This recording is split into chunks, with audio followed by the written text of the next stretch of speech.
Alright guys, today we're going to be replacing the rear wiper blade in this 2015 Volkswagen Golf.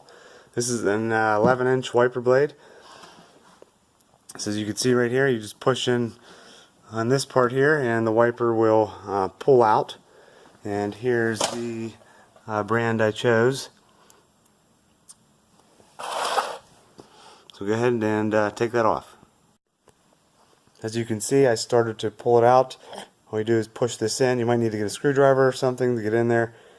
And you just slide this right out here. It's kind of tight. There you go. So you can just throw this away and install the new one. Okay, here's the new blade. As you can see, there's a protective sleeve on here. Just slide this right off. And you can tell these adapters are the same. Now this is an 11H. And it's all you need. It's ready to go. You don't need to unclip any plastic pieces or anything.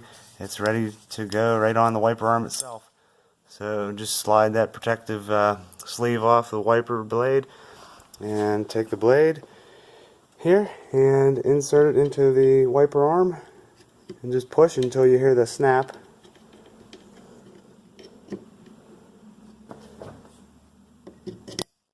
There you go. That is it. Thanks for watching, guys. Take care.